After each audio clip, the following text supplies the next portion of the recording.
So today is the last day in my 7 days of Halloween, and I'm working in a brand new large Dylusions journal. This is my virgin page in this new journal, and as you can see I'm going to be doing a double page spread, and I'm going to completely cover this entire double page spread with the Postale tissue wrap from Tim Holtz, and I'm going to be using the matte that isn't matte medium from Podge. And of course, it's not the most interesting thing watching somebody glue down tissue paper into a journal. So I'm going to just show you how I start off, and then I'm going to jump to the end. There you go. And as you can see, I've just added some page protectors under the right hand side of my page because I don't want it in the Mod Podge getting down onto the rest of the pages and sticking them all together.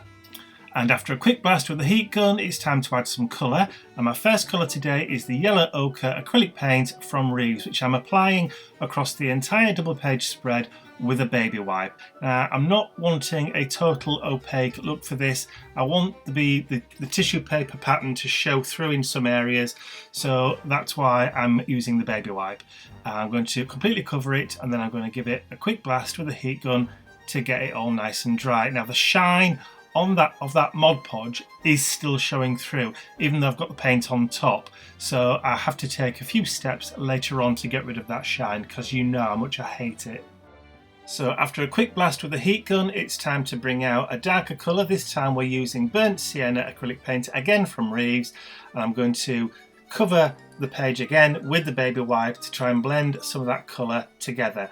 Now, in some areas, because I'd used the Mod Podge that is supposed to be matte but it isn't, then some of the colour from that yellow ochre does also start to rub off, which is a bit irritating, but it's just one of those things.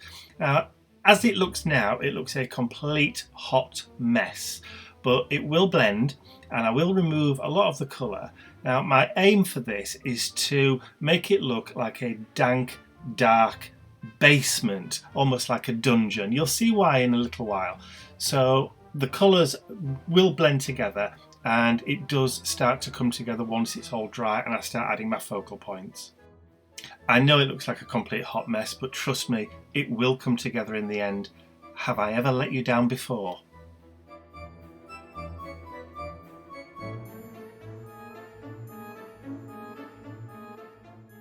So once again, time to bring out the heat gun. I'm going to give it a quick blast just to make sure all the paint is completely dry before we move on to the next layer.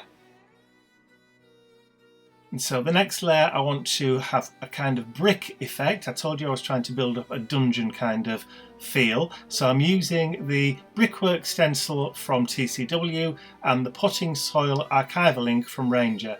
Now, I was kind of hoping that the Archival ink would be a little bit darker than this, so I'm a little bit disappointed in the way that that's gone on. So I do take some steps in a little while to try and rectify that. But as it is, it does look okay, but just not as dark as I wanted it.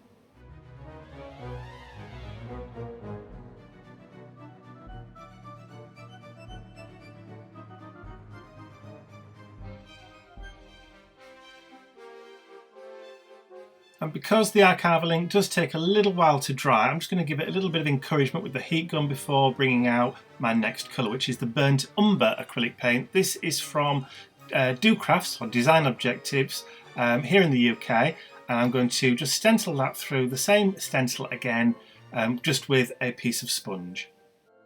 And the burnt umber is a little bit darker than the potting soil and gives me the effect that I was actually going for, what I really wanted. So I'm going to go over that potting soil with that burnt umber just to kind of make that brick work pop a little more.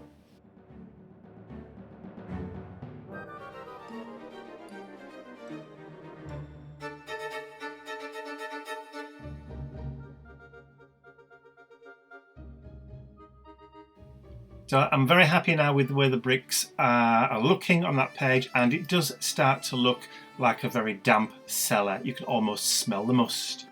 So I'm going to give it a real good blast with the heat gun to make sure everything's nice and dry. Then I'm going to put the journal to one side to work on my focal points. And the focal point for this is a coffin. Now this is a template that I downloaded off the internet. I believe it was from marthastewart.com from about 2008.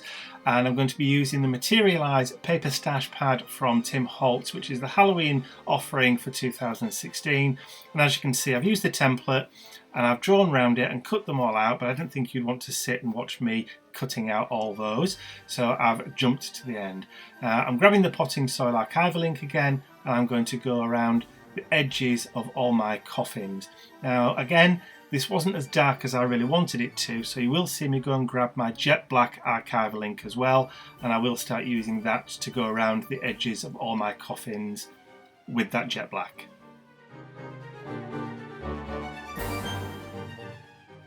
Now I have got 6 coffins to go around, so I'm not going to make you watch me do all 6, so I'll show you how I've done 1 or 2 and then I'll jump to the end.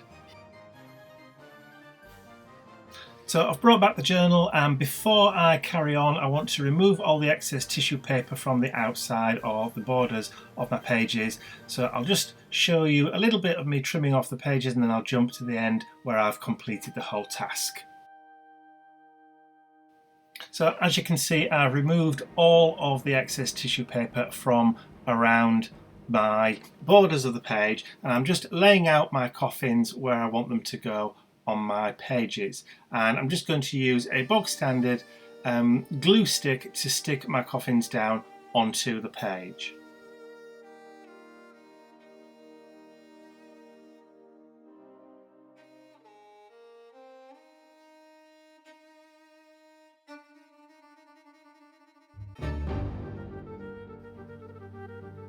So just sticking down the last of my coffins onto the page, and then I'm ready to start adding a little bit more colour. Now before I start decorating the coffins, I want to create a border around the page. I want to try and remove some of those white areas where the tissue paper has torn off. So I'm grabbing the jet black archival ink and using the same sponge that I used earlier, I'm just going to go all the way around the page border, just darkening it up and trying to get rid of some of those white edges, and just trying to create some kind of frame around the page.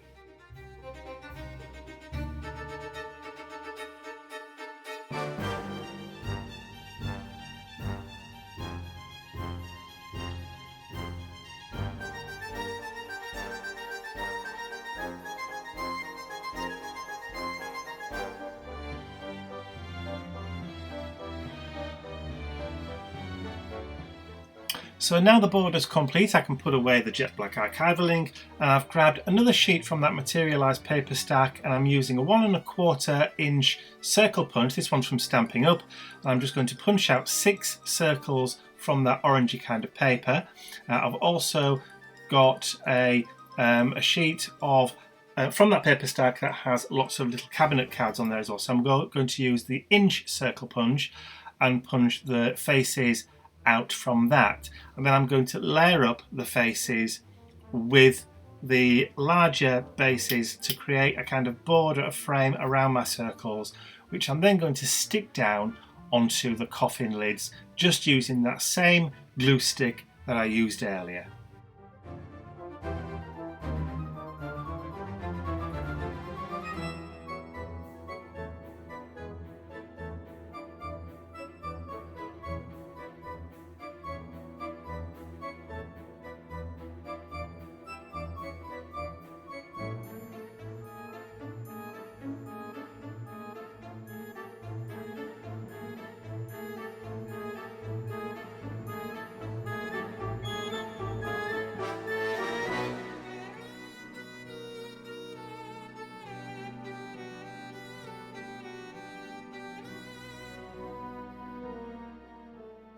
So now I'm just putting the final couple of faces onto my coffin lids, so you now know who the occupants of the coffins are.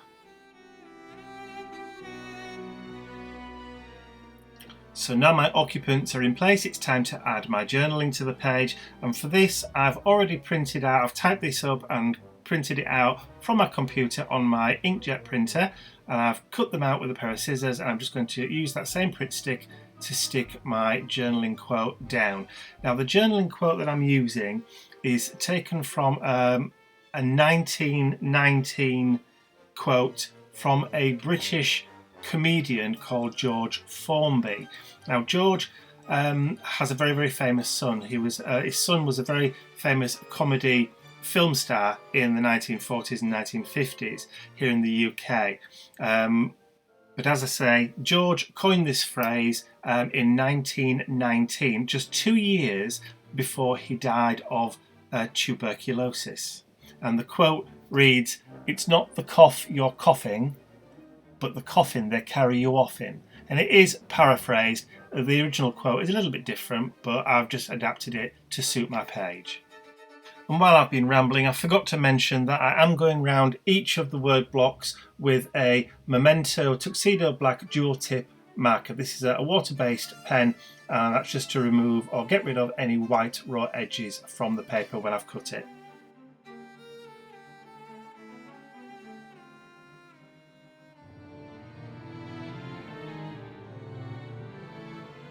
So now that my journaling quote is stuck down, I just want to add a little bit of shadowing underneath the coffins, just to ground them a little bit on the page. And for that, I'm using this Stabilo Black All pencil. Now this is a water-soluble colouring pencil, so I'm just adding the pencil onto the page first of all. Then I'm going to spritz some water onto my craft mat and grab a fine detail brush, and then I'm just going to activate the pencil with the water and blend that into the bottom of the page.